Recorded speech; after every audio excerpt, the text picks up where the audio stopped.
19 ላይ ያዕቆብ ምዕራፍ 2 ቁጥር 19 ላይ ቁጥር 19 ላይ። ስለዚህ ብዙ ቦታ ባይብል ላይ ብትመለከችው አንድ አምላክ እያለ ነው የሚናገረው እንጂ አንድም ሶስትም ብሎ አላስተማረም። ይሄን ይመስላል ባጭሩ። ኦኬ፣ በጣም አመሰግናለሁ። አታውርደኛ እንዴ? እሺ ቀጥሉ። ሌሎቻችሁ ካላችሁ ክርስቲያኖች ካላችሁ መግባት ትችላላችሁ። ጀዛከላሁ ኡስታዚ። ከቁርአን ለመጨመር ክሎ ወገናችን ተመልከች። ኢብራሂምም መጨመር ትችላለህ። ኢብራሂም አለ። ኢብራሂም ቀጥል። ኢብራሂም ይቀጥላል። ካንተ ቀጥሉ። አይ ኢብራሂም ካለ ሀይብ ይቀጥል ኢንሻአላህ። ችግር የለም። አይ አብሽር ይቀጥላል። ቀጥልና ኦሬዲ ከፍታል። ይህን አንቀጽ ተመልከቱ። ኢሳ አለይሂ ሰላም ምን አለ? አላህ ጌታዬና ጌታችሁ ነው፣ ስለዚህ ተገዙት፣ ይህ ቀጥተኛ መንገድ ነው አላቸው። ለሐዋርያት ለሰዎችም ብሎ አስተማሪ ኢሳ አለይሂ ሰላም አላህ ጌታዬና ጌታችሁ ነው፣ ስለዚህ እሱም ብቻ ተገዙ አለ። ቁርአን ላይ የምትመጪ ማለት ነው። ቀጥሎ እንደሚ አይ እኔ ምንም የምጨምረው ነገር የለምና ትልቁ ነገር ያው ኢሳ አለይሂ ሰላም ሰው ስለመሆኑ ግልጽ ነገር ነው። በቃ ሰው ነው። በቁርአን ላይ አላህ Subhanahu Wa Ta'ala ብዙ ቦታ ነግሮናል ማለት ነው። ስለዚህ አሁን ለምሳሌ በአጭሩ ማለት ነው ምን አለ በሱረቱል መርየም ምዕራፍ 19 ቁጥር 33 ላይ ወሰላሙ ዐለይሂ የውመ ወሊድቱ ወየውመ አሙቱ ወየውመ ኡብዐሱ ሐያ እያለ ያው እንደሚሞት ይናገርና ከዛ በኋላ እነዚህ ነገሮች ብዙ ነገሮች ናቸው። ያው ዝም ብዬ ለመነካካት ያክል አልኩኝ እንጂ በዋነኝነት ፖይንቱ ምንድነው አምልኩኝ ያለበት ስለሌለ ታዲያ ማን ነው አምልኩ ያለው ከተባለ አንድ አምላክ አለ። ያ ኢየሱስንም የሰው ልጆችንም የፈጠረውን አንዱን አምላክ ብቻ አምልኩ በማለት እንዲህ በማለት ይናገራል። ማለት ለምሳሌ ምን አለ መሰለሽ በሱረቱል ኢምራን ምዕራፍ 3 ቁጥር 49 ላይ ወረሱለን ኢላ በኒ እስራኤል አለ ወደ እስራኤል ልጆችም መልእክተኛ አድርጌ ልኬዋለሁ አለ። አኒ ቀድ ጂእቱኩም ቢአየቲን ሚን ረቢኩም እኔ ከጌታዬ ለእናንተ በተአምር መጣውላችሁ አለ። ከዛ አኒ አኽሉቁ ለኩም ሚነ ጢኒ ከሀይአቲ ጠይር እኔን ለእናንተ እንደ ወፍ ቅርጽ እፈጥራለሁ አለ። እንደ ወፍ ቅርጽ አንቺ ወፍ ቅርጽ መፍጠር አያቅትሽም፣ እኔም አያቅተኝም፣ የታወቀ ነው። ስልክን የመሰለ ዲዛይን እንኳን እየሰራ ነው ሰው። ከዛ በኋላ ምን አረገ? አኒ አኽሉቁ ለኩም ሚነ ጢኒ ከሀይአቲ ጠይር ልክ እንደ ወፍ ቅርጽ እፈጥራለሁ አለ። ከዛ ግን ፈአንፉኹ ፊሂ አሁንም እነፋበታለሁ አለ። መንፋት እኔም አያቅተኝም፣ እፍ ማለት አያቅተኝም። ችግሩ ግን እሱ ሳይሆን ምን አለ?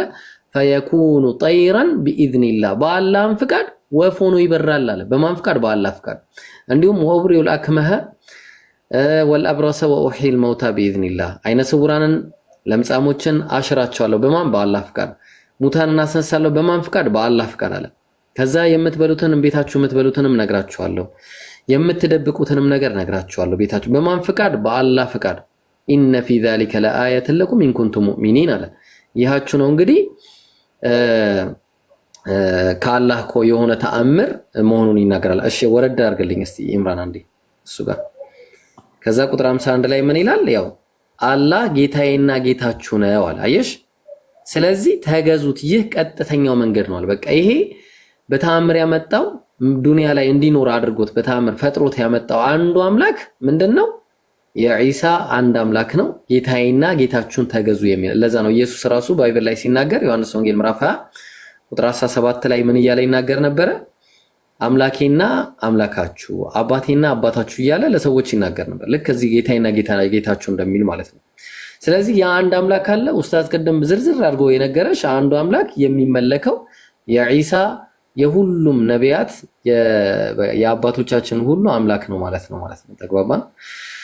ስለዚህ ያኔ መሰለ ያው ብዙም የምጨምረው የለም የሚጨመርም የለው ነገሩ።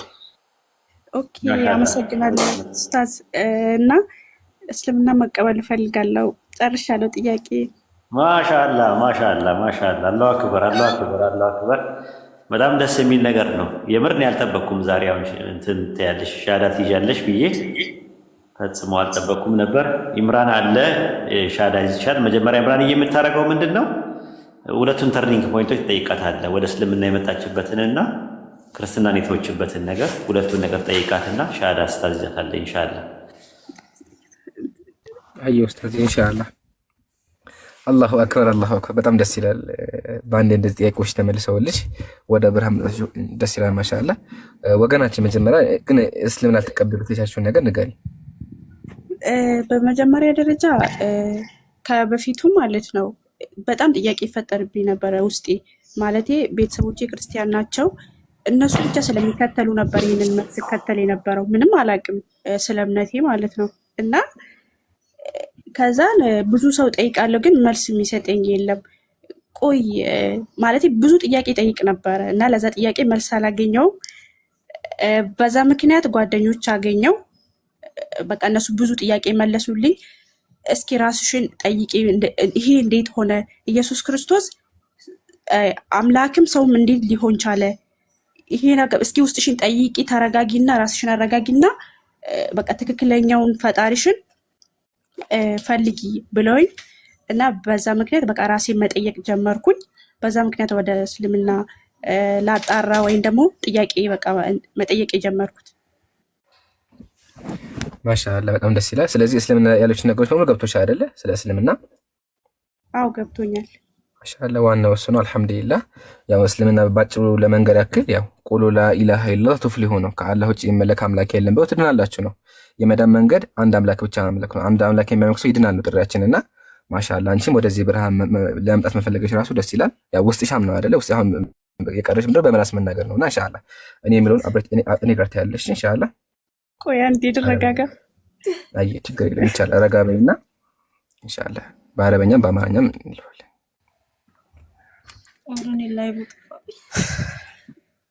በመጀመሪያ በጣም ደስተኛ ነኝ። የምር ራሴን አሳምኜ እርግጠኛ ሆኜ በጣም ደስተኛ ነኝ። የምር በጣም ማለት ነው። ፈጣሪ ወዶኝ ወደዚህኛው ወደ ትክክለኛው እምነት ስላመጣኝ በጣም ደስተኛ ነኝ። ኢንሻአላህ ወደ አሁን ኢንሻአላህ በልብሽ ካመንሽ ያው በእስልምናችን ላይ ሁለት መስፈርቶች አሉ። አንዱ ምንድን ነው? ኢማኑን ቢልቀልብ ወነጥቁ ቢልሊሳን ይባላል። በልብ ማመንና በምላስ መናገር ስላለብሽ ኢንሻአላህ በምላስ ከተናገርሽው በኋላ ደግሞ ኢንሻአላህ ምክሮች ይኖሩናል ማለት ነው። እኔ የምለውን አብረን በልሽ ኢንሻአላህ ተረጋበይና አሁን በግልጽ ደግሞ ይፋሪ ምንሽ ማለት ነው። ኦኬ ዝግጁ ነሽ? አዎ ዝግጁ ነኝ ኢንሻአላህ። አሽሃዱ አላ ኢላሃ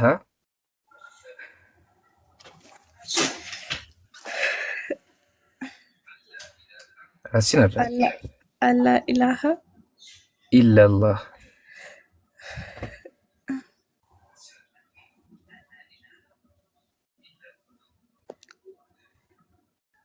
አይዞሽ ተረጋግተሽ በይ። አይ ቆይ መጀመሪያ ተረጋጋ። ደስታው ራሱ ስለሚያውቅ አንድ ረጋ በይና ኢንሻአላህ። እህቴ እኔ ምን እንደገብሽ እሺ። ቅርታ አንዴ ኔትወርክ አቋርጦኝ ነው። ኔትወርኩ ነው የያዘኝ። እሺ ድገም አስደግማት ይምራይ። አይ ኡስታዝ አሽሃዱ አላ ኢላሃ ኢላላህ ወአሽሃዱ አነ ሙሐመደን አብዱሁ ወረሱሉሁ ወአሽሃዱ አነ ዒሳ አብዱላሂ ወረሱሉሁ። አላሁ አክበር አላሁ አክበር አላሁ አክበር። አሁን የእስልምና ብርሃን ይዘሻ ወደ እስልምና መተሻል ኢንሻአላህ። አዶ በአማርኛ ደግሞ ምን በለው በአማርኛ ደግሞ ልድገምልሽና እኔ ጋር ኢንሻአላህ። ከአላህ በስተቀር በሐቅና በእውነት የሚመለክ አምላክ እንደሌለ መሰክራለሁ። በሐቅና በእውነት የሚመለክ አምላክ እንደሌለ መሰክራለሁ። ነብዩ መሐመድም የአላህ ባሪያና መልእክተኛ መሆናቸውን መሰክራለሁ። የአላህ ባሪያና መልእክተኛ እንደሆኑ መሰክራለሁ። ነብዩ ኢሳም የአላህ ባሪያና መልእክተኛ መሆናቸውን መሰክራለሁ። ነብዩ ኢሳንም የአላህ መልእክተኛና ባሪያ መሆናቸውን መሰክራለሁ። ባሪያ መሆናቸውን መሰክራለሁ። አላሁ አክበር አላሁ አክበር አላሁ አክበር። አልሐምዱሊላህ ለዓለማቱ ጌታ ምስጋና ይገባው። ከጨለማ ወደ ብርሃን የነቢያትን መንገድ ልብሽን የሚያረጋጋውን ወደፊትም በዚህም ዓለም በቀጣይም ደስተኛ የሚያደርግሽን መንገድ ይዘሻል። ነቢያችን ሰለላሁ ዐለይሂ ወሰለም ምናሉ መን ቃለ አሽሀዱ አን ላ ኢላሀ ኢለላህ ወአነ ሙሐመዱን ረሱሉላህ ከማ ቃል ደኸለል ጀነ ብለው አንድ ሰው በልቡ አምኖ አሽሀዱ አን ላ ኢላሀ ከአላህ የሚመለክ አምላክ እንዲል እመሰክራለሁ ያለ ከሆነ ነብዩ መሐመድ የአላህ ባሪያና መልእክተኛ መሆናቸውን ካመነ የብርሃን መንገድ ያዘ፣ የጀነትን መንገድ ያዘና በጣም ደስ ያለው ወቅት አሁን አንቺ ከጨለማ ወደ ብርሃን መተሻል፣ ሙስሊም ሆነሻል ማለት ነው ኢንሻአላህ። ያው አንድ ሰው ሙስሊም ከሆነ በኋላ ታውቂያለሽ ብዙ ነገሮች ይጠበቁበታል። ኢንሻአላህ አሁን ጀምርብሽ ግዴታሽ ማለት ነው። ያው መጀመሪያ ልነግርሽ የምፈልገው ነገር ምንድነው እህቴ፣ ከዚህ በኋላ አንቺ ንጹህ ነሽ፣ ምንም ኃጢአት የለብሽም። ቁርአን ራሱ ምንድነው ያመለካችን ምንድነው ይغفر لهم ما قد سلف አለ። ያለፈው ነገር በሙሉ ተምሮልሻል። በቃ ያለፈው ታሪክሽ ተምሯል ሙሉ። ከዚህ በኋላ እንደ ንጹህ ልጅ ነሽ፣ ምንም ኃጢአት የለብሽም። ከዚህ በኋላ ትማያለሽ ከኛ ጋር ሆነሽ እና በጣም ኢንሻአላህ ብዙ ነገሮች አሉ በኋላ እነግርሻለሁ። ግን እኔ ልነግርና ይቀጥል ኡስታዞች ይብስላሉ ማለት ነው።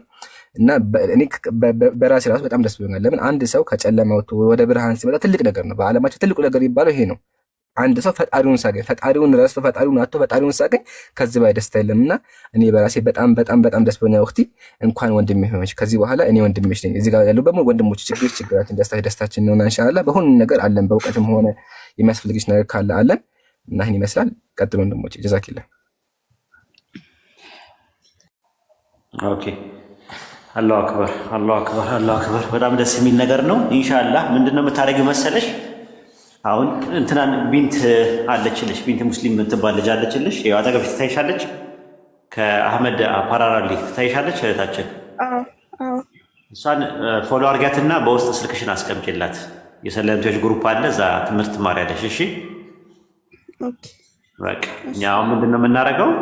እኛ የምናደርገው ምንድነው ትምህርት ስለምናስተምር ትምህርት ላይ ለተወሰነ ጊዜ ከሚዲያ ላይ ገለል ብለሽ ትምህርቶችን መማር አለብሽ። እስልምናውንም ክርስትናውንም ሁለቱንም ትምህርቶች ተምረሽ በደንብ ጠንክረሽ ምን ብለሽ ደግሞ ትመጪና ደግሞ እኛን ደግሞ ታግዢልናለሽ ማለት ነው። ስራ ታግዢናለሽ። እሺ በቃ በርቺ። ማን ስምሽ ማን ይባል? የምትወጂው ስም ማን የሚል ስም ነው ደስ የሚልሽ ስም? ሀያት። ሀያት ማሻአላህ ማሻአላህ፣ አሪፍ ስም ነው እህታችን ሀያት። ከዚህ በኋላ ሀያት ነው ስሟ። ደግሞ በኤች አድርገሽ እኮ መሀል ላይ ያለሽ የእንትን ምልክት ናት። ከዛ ምን ታደርጋታለሽ? ሀያት ነኝ በሚል ትቀይረዋለሽ ማለት ነው። ጀምረሽው በቃ እዚህ ነው ዛሬ የሞላሽው ማለት ነው። ያት የምትለዋን ዛሬ ነው ሀያት የሚለው ማለት ነው። ማሻአላህ አላህ ይጨምርልሽ። ኤብሮ የምትለው ነገር ካለ ጨምሩላት፣ እንትን የምትላት ካለ ማለት ነው። አይ ማሻአላህ እኔ በጣም ደስ ብሎኛል። አልሐምዱሊላህ ረብል ዓለሚን። ያው ሰው እንደዚህ አውቆ ሲመጣና ላይክ ጠይቆ ሲመጣ ትልቅ ነገር ነውና አልሐምዱሊላህ። እንኳን ደስ አለሽ እህቴ፣ እንኳንም አላህ ከእሳት ወደ ጀነት መንገድ አላህ መጣሽ። አልሐምዱሊላህ ረብል ዓለሚን። እንኳንም አላህ ከጀሃነም አፋፍ ላይ አዳነሽ። አላህ ጽናቱን ይስጥሽ እህታችን። ከዚህ ውጭ የምለው ነገር ምንድነው? እውቀት ላይ ትኩረት አድርጊ። በውስጥ የሚያናገሩሽን ሰዎች እንዳሰሚ፣ አቴንሽን ፈላጊ ነገሮች ሰዎች ጋር አትሂጂ። ምን ታደርጊያለሽ? ኡስታዝ እንዳለው ቅድም ራስሽን አጥፊ፣ ማለትም ከዚህ ቲክቶክ ማለት ነው። ከዚህ ቲክቶክ ራስሽን አጥፊና እውቀት ላይ ስሪ። እሺ ቁርአንን ቅሪ። የመጀመሪያው ነገር በእስልምና ምንድነው? ቁርአንን መቅራት፣ እውቀት ላይ ማተኮር፣ ያ ነው ያለው ነገር። ስለዚህ በደንብ ወቂ፣ አላህን በደንብ አግኚ፣ በርቺ። እሺ አላህ ይጠብቅሽ። ለጽናቱ ለሁላችንም ይስጣል። አሜን አሜን። ቢንት አለሽ? አሰላሙ አለይኩም። ወአለይኩም ሰላም ወራህመቱላሂ ወበረካቱ። ኡስታዝ ቶሎ ተዘራረጉና ያው እንትን ቢያት በውስጥ ጻፊላት። ከሀያት ከቢንት ውጭ ማንም ሰው ቢጽፍልሽ እንትናት ቢያት መልሽ ለጊዜው ወይድም ቢሆን ማለት ነው። ወይድም ቢሆን ቢጽፍልሽ አትመልሽ። ቢንትን ብቻ አናግሪ። ከዛ ስልክ አስቀምጪላት። ቴሌግራም ላይ ትምህርት ትማሪያለሽ ኢንሻአላህ በርተሽ ማለት ነው። አይ ቲክቶክ ላይ አልፎ አልፎ መግባት ከፈለግሽም እኛ ቤት ስንከፍት ትገቢያለሽ። እሺ ኢምራን ሲከፍት እኔ ስከፍት ችግር የለውም። ምን ያስወስዳታል? አዎ ትምህርት ላይ ብታተኩር ጥሩ ነው። ግን እንደዚህ አንዳንዴ የሆነ ከናፈቀሽ ቲክቶክ ከናፈቀሽ ምናምን ነገር ደግሞ እንደዚህ አሁን ኢብራሂም ቤት ኢንሻአላህ ቃይዳ አስጀምሪያታለሁ እና ደግሞ እንዳላችሁ እህታችንም ታግዛታለች ቢኢዝኒላህ። እስካሁን እኔ በማውቃት በትንሹ አረጋታለሁ። ከዚህም በኋላ ኢንሻአላህ ማሻአላህ አላህ ይጨምርልሽ። አንቺንም አጅር የምታገኝበት አላህ ያርግልሽ። ከሷ ላይ እንግዲህ እሷ የምታገኘውን አጅር ከሷ ላይ ሳይቀነስና ሳይጨመር እዚህ ሻሃዳ ሲያዛት ኢምራን መልስ የመለስነው ኢብራሂምና እኔ ሁላችንም እዚህ ደግሞ ደዋ ሲያደርግ የነበረው በርቺ ሲሉ የነበሩ ሁላችንም አጅር እናገኝበታለን። ይህ ትልቅ ነገር ነው። ከዚህ በላይ ምንም ትልቅ ነገር የለም። ራሱ ሰዎችን ወደ ኢስላም ተጣርቶ ላኢላሃ ኢለላህ የሚለውን ገመድ ይዘው ከጀሃነም አፋፍ ላይ ነፃ ወጥተው ላኢላሃ ኢለላህ የሚለውን ገመድ ይዘው ተንጠልጥለው መውጣት ማለት ትልቅ ነገር ነው። ከዚህ በላይ ምንም ነገር የለም። ማለትም ሰዎች እንዲድኑ ነው የምፈልገው፣ ነፍሳትን ለማዳን ነው እዚህ ቁጭ ያልነው እንጂ ሌላ ምንም የተለየ አጀንዳ አንዱን ከፍ አድርገን እኛ ራሳችን ከፍ አድርገን ሌላውን ዝቅ የምናደርግበት፣ ራሳችን አተልቀን ሌላውን የምናሳንስበት፣ ራሳችንን አዋቂ አድርገን ሌላውን መሀይምነት የማድረግ ዓላማም ሜዳማም የለንም። በቃ ይሄ ነው በቃ የሚፈለገው ነገር ማለት ሰዎች እንዲድኑ እንፈልጋለን። ጥያቄ ጠይቀው ተምረው እስልምናቸውን አውቀው መጨረሻ ላይ በቃ ለጀነት እንዲሆኑ ነው። ራሱ ላኢላሃ ኢለላህ ያለ ሰው የጀነት ቁልፍን ያዘ ብለዋል ሰለላሁ ዐለይሂ ወሰለም በሐዲስ ላይ። እና በርሺ ተበራቺ፣ አላህ ይጨምርልሽ። አንቺም ከጎኑ ያለሽው ልጅ ማነው ስምሽ? ከጎኑ ያለሽው ልጅ ዛህራ። በቃ በርቺ። አንቺም ዲንሽ ላይ ተማሪ በደንብ አንቺም ንጽጽርም ተማሪ። አንቺ ገና ብዙ ነገር ትሰሪያለሽ። ዛሬ አንድ ሰው እንደዚህ ወደ ቅን መንገድ ከመራሽ ነገ ጠዋት ደግሞ እንደዚህ ብትበረቺ፣ በዚህ በአህላቅና በአደብ ትልቁ ነገር እሱ ነው። በሰውን ማክበር አህላቅና አደብ በስነ ምግባርና ግብረ ገብ በተሞላበት መልኩ ከሰዎች ጋር ኮንታክት አድርገን ወደ ኢስላም የሚመጡበትን መንገድ ማስተካከል ነው። ያ ከተደረገ ምን ይሆናል? ብዙ ሰው የመስለም ፕሮባቢሊቲ ይሆናል ማለት ሰበብ ነው። ደግሞ አላህ ደግሞ እኛ ሲጠቀምብን የምንኮራበትም ነገር የለም። ፕሪቪሌጅ እንድናገኝ ነው፣ ሀጀር እንድናገኝ ተብሎ የተደረገ ነገር እና በርቱ ለማለት ፈልጌ ነው። ኢንሻአላህ ይህን ይመስላል። ጀዛኩሙላህ ሁላችሁንም። ወያኪ እህታችን ጥያቄ እናስተናግዳ ኡስታዝ። አዎ እንግዲህ አንድ የተወሰነ እንትን በላ እናንተ ጋር እንዳይመሽባችሁ ነገ አርብ ስለሆነም በጠዋት የሚነሱ ሰዎችን ምናምን ስለሚኖሩ ክርስቲያኖች ካላችሁ ቅድሚያ ለእናንተ እንሰጣለን። አንዳንድ ብታሳዩና ብትገቡና ብትጠይቁ ብትመራመሩ ምናምን ነገር ደስ ይለናል። ክርስቲያኖች ካላችሁ ማለት ነው። ካላችሁ ማለት ሁለት ቦታ አለ፣ ብትገቡ ደስ ይለናል። ክርስቲያኖች መጀመሪያ ለክርስቲያኖች ቅድሚያ እንሰጥና ከሌሉ ያው አህመድ ትገባለህ። የላችሁም? አንዳንድ አሳዩም ክርስቲያኖች ካላችሁ። እንግዲህ የላችሁም፣ ቤታችሁ ነው። እንግዳ በጣም እናከብራለን። እግር ሁላ አጥበን እንትን የምንለው ትኩስ ነገር እናቀርባለን። መጀመሪያ ጥሩ እንትን እናቀርባለን። በመሶብ አብረን እንበላለን፣ እንቋደሳለን። አብሽሩ። እሺ ጦቢያ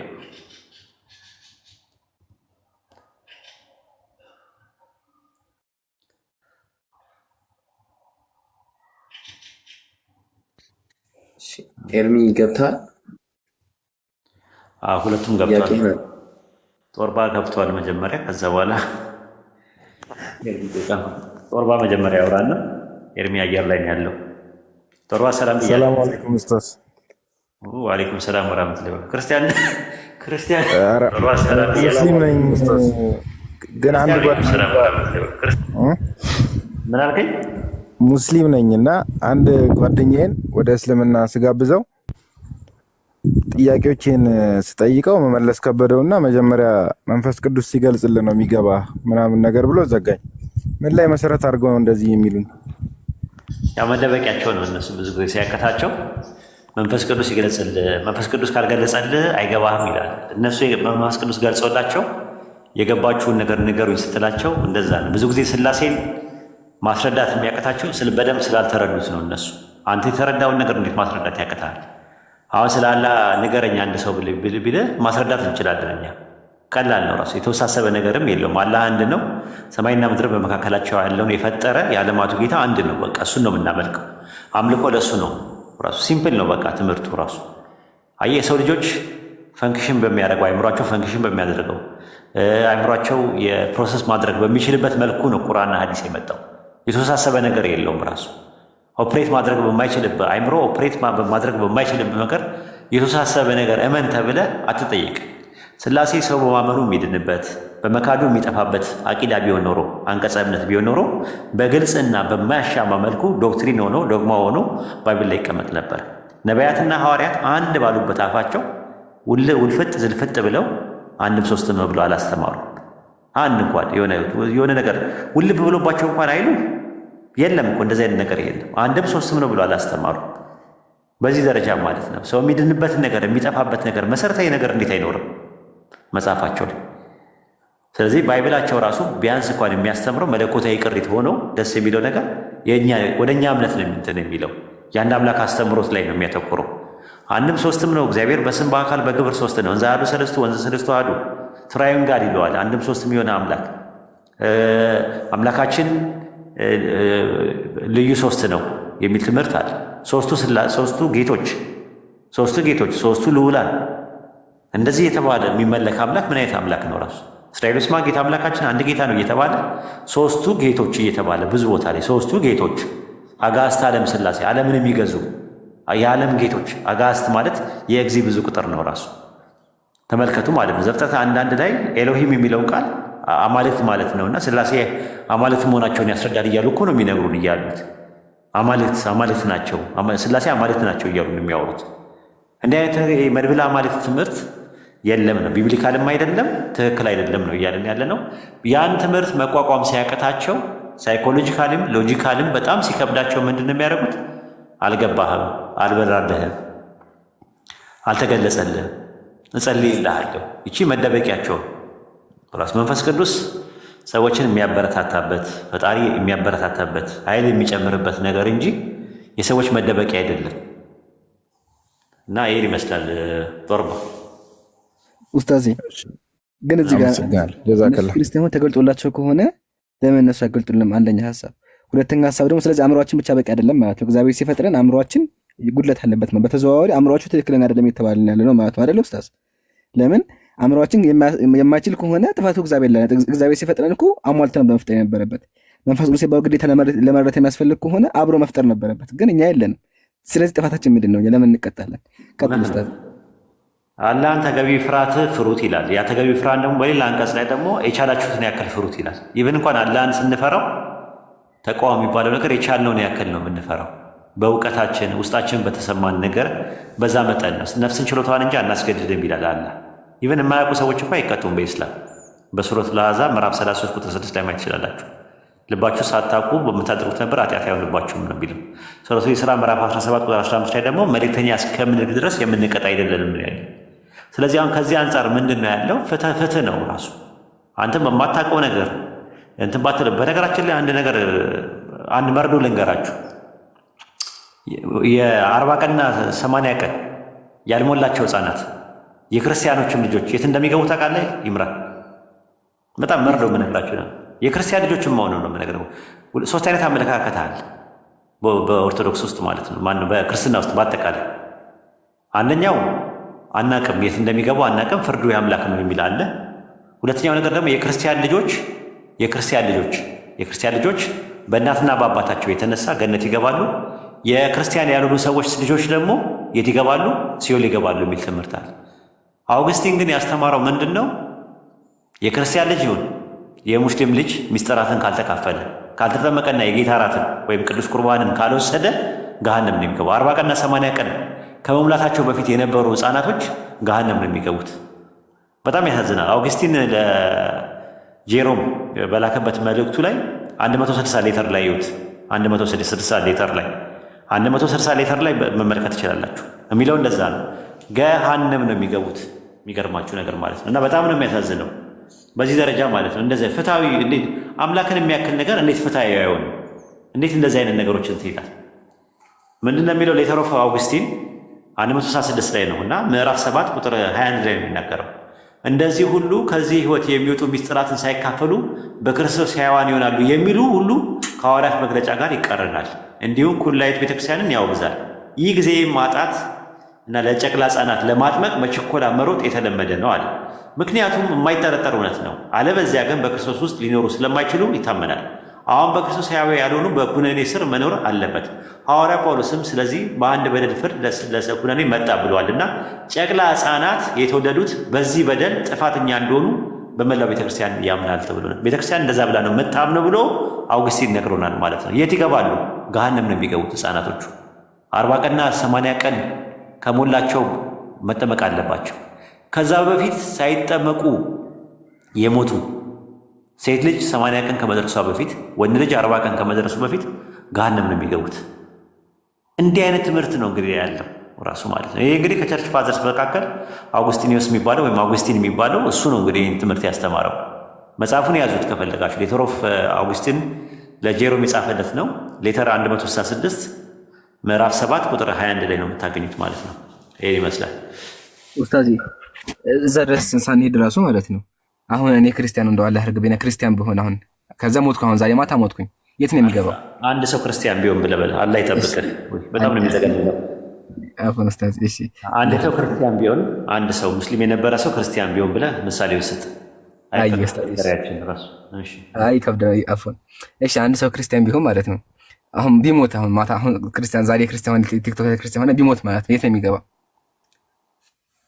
ጥምቀት ካልተጠመቀ እኮ ነው ራሱ።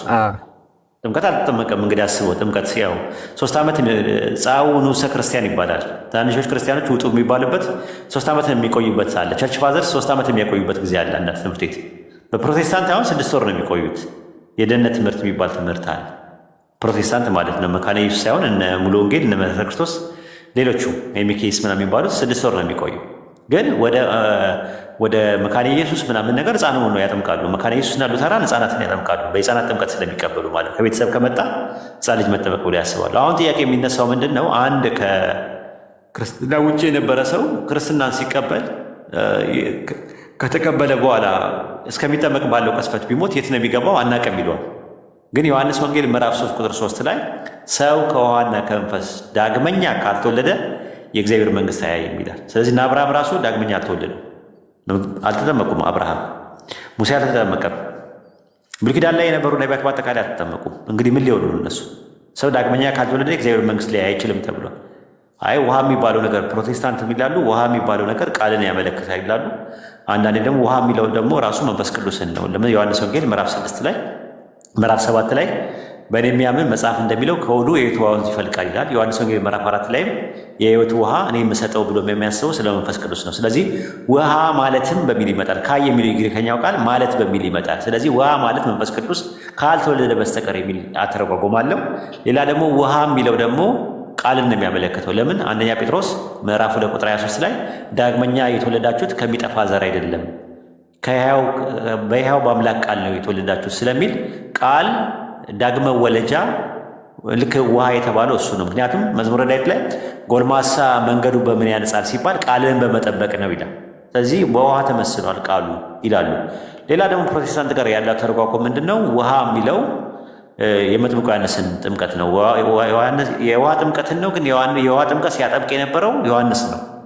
የክርስቶስ ጥምቀት ደግሞ የመንፈስ ቅዱስ ጥምቀት ነው። ስለዚህ ከውሃና ከመንፈስ ካልተወለደ ማለት የዮሐንስን ጥምቀትና የክርስቶስን ጥምቀት ሪኮግናይዝ ያላደረገ የእግዚአብሔር መንግስት አይወርስም ማለት ነው ብሎ የተረጎመዋሉ። ሌሎቹ ደግሞ እንደነ መካነ ኢየሱስ እንደነ ሉተራን ያሉት ደግሞ ልክ እንደ ኦርቶዶክስ ውሃ ሲባል ሊተራሊ የውሃ ጥምቀት ነው፣ መጠመቅ አለበት፣ ካልተጠመቀ አይድንም ብለው ያስባሉ። ኢሴንሻል ሳሊቬሽን ባያደርጉትም አክሲደንሻል ሳሊቬሽን ነው ብለው ይቀበሉታል ማለት ነው። ኦርቶዶክሶች ኢሴንሻል ሳሊቬሽን ብለው ሳክራመንት ወይም ደግሞ ሚስጥራት ከሚሏቸው መካከል 7ቱ ሚስጥራተ ቤተክርስቲያን የሚባሉት ውስጥ አንደኛው እሱ ነው ማለት ነው።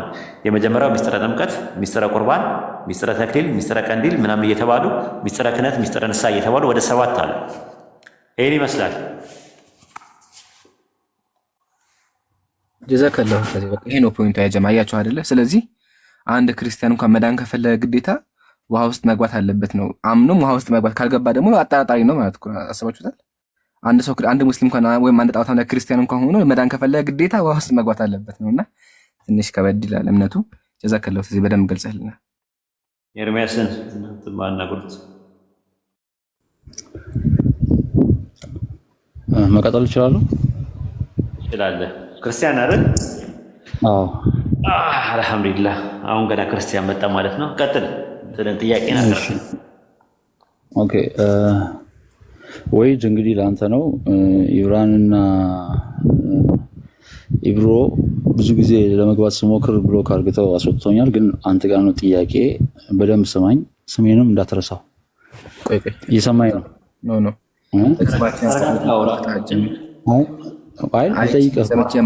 በውሸት አትጀምር። ቆይ አንዴ ስማችን አይተኸኝም ሰምቼም አላውቅም እና ፕሊዝ አትዋሽ። ገና ስንጀምር ኢብራሂም ችግር የለውም። ችግር የለውም። ጥያቄ የመጀመሪያ ጥያቄ ምንድን ነው? በቁርአን ላይ በሱረቱል አልመይረም ላይ 19ኛው ሱራ ማለት ነው። ከ27 እስከ 30 ላይ ምን ይላል? የሙሴና የአሮን እህት መርየም የኢሳ እናት እንደሆነች ይገልጻል። የኢየሱስ እናት ማለት ነው። ኢሳ የኢየሱስ እናት እንደሆነች ይገልጻል። አሁን ይሄን ሎጂክ ተንተርሰን ኢየሱስ ክርስቶስ ተወልዷል የሚባልበት ዘመን ወይም ደግሞ ኢሳ ተወልዷል የሚባልበት ዘመንና ሙሴ የነበረበት ዘመን ቢያንስ በመሃላቸው 1400 ዓመት እንዳለ ነው የሚታወቀው። ይሄ እኔ አሁን የክርስትና መዛግብት ተጠቅሼ አይደለም፣ የእስልምና መዛግብት ለምሳሌ ጂኦኖሎጂ ኦፍ ፕሮፌት መሐመድ ቢለው አውጥታችሁ ጎግል ላይ ብታዩት ቼኑን ፕሮፌት መሐመድ አብዱላህ አብዱል ሙጣሊብ ኢብኑ ሃሺም እያለ ሄዶ እስከ አድናን ድረስ የሚናገረው ማለት ነው። እዛ ላይ ስናየው እዛው ጋር ቼኑን ያሳየናል። በሙሴና በኢሳ መሀል ያለው 1400 ዓመት መሆኑን ይሄንን እንዴት ታጣጥመዋለህ እኮ? ይሄንን እንዴት ታጣጥመዋለህ? ይሄንን እንዴት ታጣጥመዋለህ? ይሄ መጀመሪያ ጥያቄ ስጠይቅ በአጭሩ ሾርት ኤንድ ፕሪሳይዝ አድርገው ወጣትና ምትን አድርገህ ጥያቄ ስጠይቅ በአጭሩ ነው ማስቀመጥ። ጨረስኩኝ እኮ አሁን ሰምተኛል። አይ ቲንክ ይመስለኛል ራሱ ነው እንጂ አወሳስ ማብራሪያና እሺ፣ ግልጽ ላድርግልህ። ያባኛው ግን ዝም ብለህ ነው የምታወራው እና ዝም ብለህ ከማውራት ሱረቱን መርየም ምዕራፍ 19 አላልኩኝ። ሰማን ጥያቄውን እናውቀዋለን። ራሱ በጣም ያረጀና የተለየ ነገር የለውም። እሺ 1928 ላይ የአሮን እህት ሆይ ይላል እና አሮን የሚለው የሙሴ ወንድም የሚለው ከየት ነው ያመጣው ብለሃል። ይኸው እኮ የአሮን የሙሴ ወንድም ሃሩን አለ። ሃሩን የተባለው የሙሴ ወንድም መሆኑን በምን አወቅ? እዛው ሱራ ላይ ከላይ እስከታች ስትወርድ ታገኘዋለህ። እያንዳንዱ እዛው ሱራ ላይ እዛው ሱረቱል አልመርየም ላይ ታገኘዋለህ። አሁን ሱራውን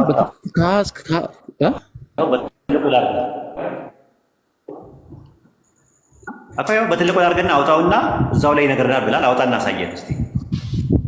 ይኸው ባለፈው ማሁን ያልተግባባ ነው በዚህ ነው። እኔ አንድ ሞባይል ላይ ያዝኩት፣ ግን ሱራውን ራስ ታውቀዋለህ። ሱረቱል አልመርየም ያንተ ሰዎች ካሉ ያንተ ሰዎች ያውጡ፣ ችግር የለውም። ያንተ ሰዎች ያውጡት ያውጡልህ ወይ እኮ ያንተ ሰዎች ያውጡት ነው። ኢምራን አውጣለት። የጠየቁት ጥያቄ ምን ሜረም የሚባል ሱራ የለም። እሱንም ነው አሁን እንካ እችን ለመሸሽ ካልሆነ በቀር አልመርየም ፕሮናውንሴሽን ችግር አንደርስታንድ አድርጋችሁ እሺ ምክንያቱም ችግር የለውም። 19ኛው ሱራ ነገር አይጨምርም። ራሱ አልመርየም አይባልም። 19ኛው ሱራ ብያለሁ። ተውኩት እኮ በቃ 19ኛው ሱራ ስልህ ታውቀዋለህ። ቁጥር ምዕራፍ 19 ከ27 እስከ 30 ቁጥር ባለው ውስጥ የአሮን እህት መርየም ብሎ ይገልጻታል። እዛ ጋር ማለት ነው። ወርታችን ወርፍ ዲቴል ከላይ ጀምሮ እኔ የፈለኩት ማለት ነው አይደለም። መረጋጋት አትበለኝ በእናትህ እንካ። እኔ እኮ ማለት ነው በደንብ ያነበብኩ ሰው ነኝ። በእናትህ እንደዚህ አታጣጥለኝ። እኔ ጥያቄ ምን መሰለህ በሙሴ